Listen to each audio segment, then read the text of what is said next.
आदाब, मैं हूं काजी इरफान और आप देख रहे हैं दिन भर की बड़ी खबरों से बना स्पेशल बुलेटिन।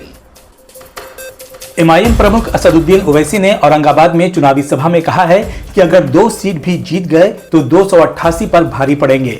उन्होंने कहा कि महाराष्ट्र की महिलाओं की सेफ्टी, मराठा रिजर्वेशन और मुस्लिमों पर हमले हो रहे हैं। महाराष्ट्र में 20 नवंबर को मतदान होना है, वहीं 23 नवंबर को चुनाव के परिणाम घोषित किए जाएंगे। आम आदमी पार्टी के राज्यसभा सांसद संजय सिंह ने महाराष्ट्र में पीएम मोदी पर बड़ा हमला बोला है। उन्होंने कहा है कि मोदी जी देश में नफरत फैलाते हैं और दुबई में शेखों को गले लगाते हैं, क्योंकि दुबई में मोदी के भतीजे जय शाह का धंधा शेखों के साथ है।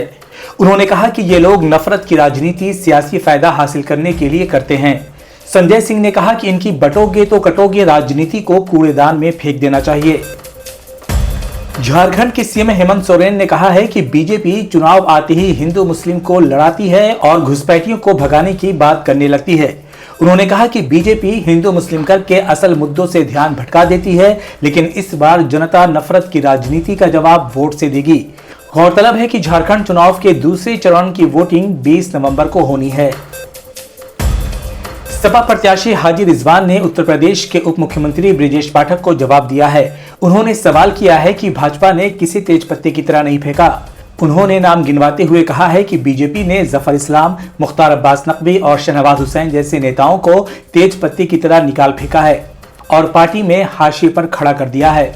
दरअसल यूपी के डिप्टी सीएम ब्रिजेश पाठक ने कहा था कि मुसलमानों की हालत बिरयानी के तेज पत्ते जैसी हो गई है। सभी पार्टियां मुसलमानों का इस्तेमाल करके उन्हें निकालकर फेंक देती हैं। गाजा पट्टी के उत्तर में बेत लहिया पर इजरायली हवाई हमले में कई नागरिक शहीद हो गए हैं। बताया गया है कि इजराइल ने गाजा पट्टी के उत्तर में बेत लहिया शहर में मुसाब बिन उमैर मस्जिद के आसपास नागरिकों के घरों पर बमबारी की है। संयुक्त राष्ट्र सुरक्षा परिषद मिडिल ईस्ट के हालात को लेकर एक सेशन करने वाला है, जिसका मौजू युद्ध को समाप्त करना और स्थायी शांति सुनिश्चित करना है।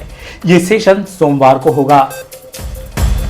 यमन में एक बार फिर फिलिस्तीन और लेबनान के समर्थन में देश भर में रैलियां निकाली गईं। प्रदर्शनकारियों ने यमन की सेना के इजराइल विरोधी अभियानों के लिए भी समर्थन का इजहार किया। तो ये थी दिन भर की बड़ी खबरें। ऐसी खबरों से बाखबर रहने के लिए हमारे चैनल को लाइक, सब्सक्राइब और शेयर करें।